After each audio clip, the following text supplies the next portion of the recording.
Good day, everyone. This is Junaid Khan, and I am a regulated Canadian immigration consultant. We will be talking about today the categories which are still in demand after all these reductions and restrictions on the temporary resident visas and multiple other categories from last couple of weeks.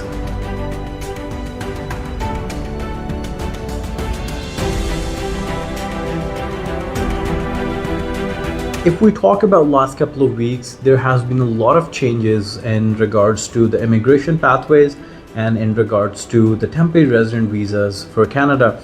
The biggest change happened on 28th of August, where Immigration Minister Mark Miller announced that the temporary resident person who has a Canadian visit visa in hand will not be able to convert them into the work permit within Canada. That means they have to exit and they cannot be doing it within while staying in Canada. Multiple other changes happened last week in regards to students, in regards to the people who wish to apply for the Canadian visit visas. How are they going to managing that? The percentage went down from 6.5% of the Canadian population to the 5% of Canadian population. This lane I have explained very well in my previous video, that how the number will change if we convert this 1.5% decrease in the welcoming the newcomers in Canada. After that, there are multiple categories of work permits have been reduced. There are specifically the category for the postgraduate work permit, the category about the spousal open work permit for the students who are studying in Canada have been reduced, and immigration has been thinking about if they are what are going to be the measures where the spouses of the Canadians students or the Canadian workers are going to be welcomed, and what are going to be the numbers in regards to that. These are all the changes I've mentioned in last couple of minutes. It's about the reduction and the restrictions on Immigration Canada on different categories.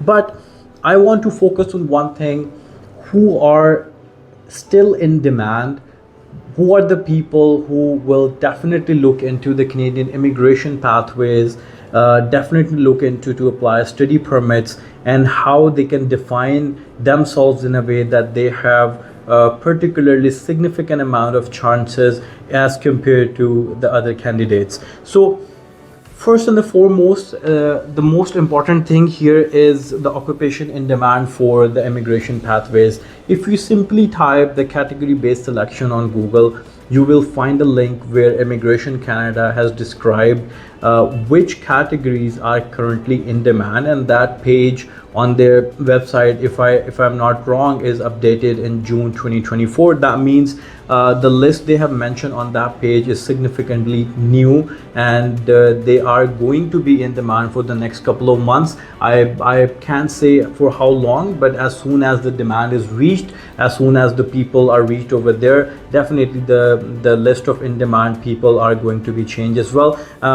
Multiple provinces have their own in-demand list as well, and multiple provinces have been making a significant changes in those lists as well. They add some new occupation, they sometimes subtract some old occupations where the demand is low in those areas specifically.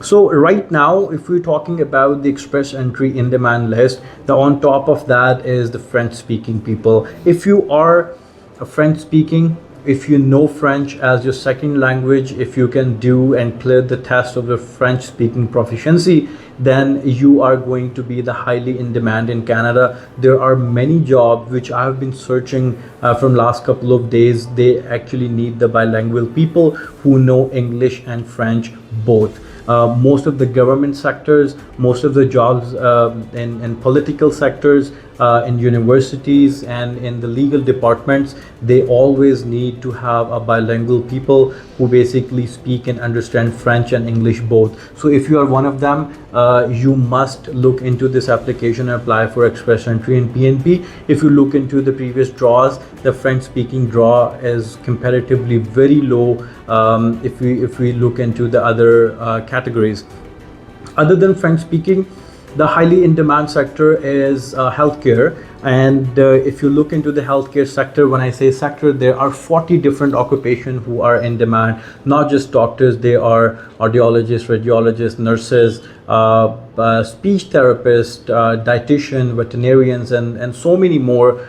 You can definitely look into the website and you can have the clear picture of the healthcare sector. So if you are in a healthcare sector, you are going to be one who can have a better chances to immigrate to Canada via express entry or PNP. And the requirements are very basic. You only need to have your experience, and if you have a 6 months of experience, you can apply for this category. If you have more experience, definitely you will get better points. But one thing is important here, that you are right now currently working in the healthcare sector. This is important because I have conducted multiple meetings in my office, and I saw that some of the professions, some people have done their education in the healthcare sector, but they're not currently working in healthcare sector. So this is one thing they have to be mindful about before they apply for express entry and PNP in a healthcare.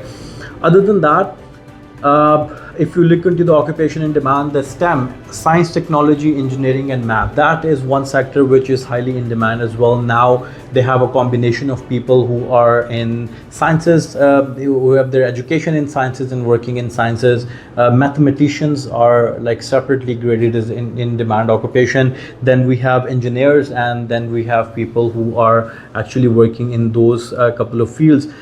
There are approximately, if I think on top of my mind, approximately 30 NOCs and occupation who are basically in this sector, science, technology, engineering, and math. You have to look into that. If you are in one of them, you can definitely start working on it. Other than STEM, there are trade occupation, there are transportation occupation, there are agricultural occupation. Now they have not significant numbers of occupation in these sectors, but there are around like 10 to 15 NOCs. If you are working, like what I read yesterday while preparing this video, I saw the railway carmen, railway carwomen are in demand in the transportation sector. Some of the people who are engaged in aircraft maintenance, they are in demand, and similarly the trade and the agricultural sector as well. So these are the people who are not really impacted with the changes happened in last couple of weeks, in regards to the work permits, in regards to getting their visas. Because if you are in one of the sectors, you can prepare your application for direct immigration via express entry and PNP. These are the sectors which I have explained. These are primarily for the federal program express entry, but you can also visit the website for the individual provinces, and you can also check the occupation and demand list from the individual provinces as well.